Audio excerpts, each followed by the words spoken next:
Court Reporter with Stovall and Associates. Hello and welcome back to Court Reporter with Stovall and Associates. I'm Michael Selbeck and I'm here with the Flagman running for sheriff for Nye County. Absolutely correct. So we were talking about some of your statements, and number two here, people will be treated fairly and with respect. Absolutely. That's a real problem now because people come up to me and talk to me on a daily basis. I'm at the courthouse every day. Anybody who wants to talk to me, just meet me at the courthouse. I'm there from like 8 in the morning till 4 o'clock, or if they finish earlier, then I leave and I hit the street. People will tell me about this abuse, how a cop will come up and just start ridiculing them and start bitching at them for no reason or treat them poorly. And this has got to stop. And I'm not going to be firing cops because they've done it in the past. But when I'm elected sheriff, believe me, they're going to treat everybody with respect. There'll be no more abuse. Right now, the badge has this attitude because there's no real discipline from above where they can do whatever they want. It's got to stop. People will be treated with respect, and also the badges will be treated with respect because there'll be a mutual understanding. And that's what's going to happen when I'm elected sheriff. Okay. And third one here says warrants for all searches. Do they not have warrants for all their searches? When they go for a search, they're supposed to give you a written warrant. They haven't been doing that. A lot of these warrants are what they call telephonic warrants, where they call the JP and the JP says, it's okay. So then they go in and they tell someone as they're ripping their house apart, no, we don't have anything paper warrants, but the judge said it was okay. Well, what is that? You got to have warrants in order to search. That's what the Fourth Amendment says. But what they do, they try to get around it by what they say in plain view. They can look in the front seat of your car and see a clear plastic bag with nothing in it. But they'll say, oh, there must be drugs in there. So they do it without even a warrant because the Supreme Court has says if someone's in plain view, they can't. So I say always get a warrant. Don't take any chances. Otherwise, it may be reversed in a higher court. Also, they have the drug-sniffing dogs. Well, the drug-sniffing dogs sometimes are alerted by somebody banging on the door of the car, and that dog goes crazy, and they say, oh, well, we're alerted. We can go in now. The courts have said we can go in. No, just get a warrant. If you think there's some problem, whatever, call the JP. If he says no, you don't search. And also intimidation. What they'll do is they'll say, if you got nothing to hide, you'll let us search. Well, if that were the case, they can just intimidate everybody to search their car in these stops. And I'm saying, always get the warrant, and that's the way it's going to be. There's not going to be no more of these game playing or whatever. People are afraid. They're terrified of the badge. We got to stop this. They cannot be terrified anymore. They got to feel comfortable when they're stopped and say, okay, we're going to do it the proper way. I also want all the badges to have video on them at all times.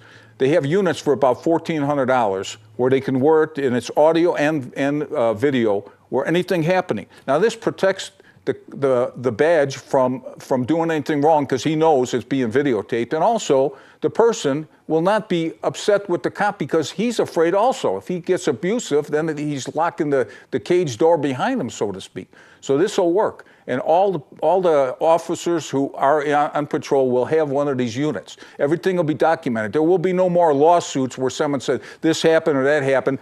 You'll be able to see right up front what happened in that stop. Right. Well, I know the Sheriff's Department has been struggling with their budget for years. So how do you see to fix that and pay for these $1,400 units? Well, you don't need many. How many cops do you think are on duty out here? I would guess about 60.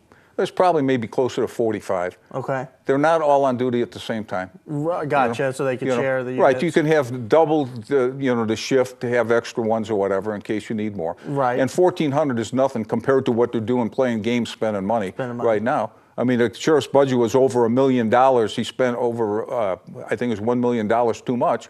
Well, if he's spending $1 million too much, we can cut down on that $1 million and get it down within, the confines of what the budget is. Mm-hmm. And $1,400 is a pittance. I mean, what are we talking here? If you had 10 of these, it'd be $14,000. Right. 20 of them be $28,000. Right. We could do it for just about nothing. And no more lawsuits. Guess what? We just eliminated them just by them doing this. Right.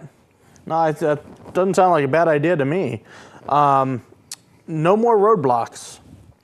Right now, they have what they call checkpoints. What a waste. Checkpoints is where they're going to stop you to see if you've been drinking or whatever. And it's supposed to protect the public, but actually it's revenue enhancement. They stop you, and they're not just looking to see if you've been drinking. They're looking to find out if you got expired license plates, if you don't have insurance or whatever. So it's a revenue enhancement. And also, the Supreme Court had said roadblocks are legal, what they call checkpoints, once again, a play on words. They say it's legal, but the people have to be allowed to turn around if they don't want to go through it. Here's what they do out here. And I've seen this in court, in Judge Lane's court. They have what they call a rabbit car. So somebody pulls up and says, I don't want to go through this roadblock. I don't want to be humiliated by these people. I'm just going to turn around. When they turn around, one of the badges gets in the rabbit car and chases them down. And then they search the car or whatever they want to do, and then they arrest that person for turning around. It's their way of getting around the Supreme Court ruling, say, where they got to let them turn around, but they don't. They'll say they didn't put their directional on, made the U-turn. So we jumped in the rabbit car. Lane even questioned the cop on the stand. He said, is that regular procedure? Well, he didn't have his directional on, Your Honors, and so we had to do our rabbit car deal. It's absurd what's going on. That's interesting.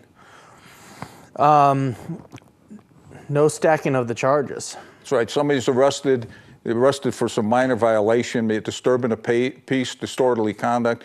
But if you mouth off and you're sarcastic or whatever, or they really want you, because you got to be taught a lesson. See, this is it. You got to be taught a lesson, so you're going to serve 2 days. So I've heard from some people I know at the jail that some of the officers will actually call the jail and say, he didn't get out on OR, did he? He didn't get out. They want people punished, and that's not going to happen anymore.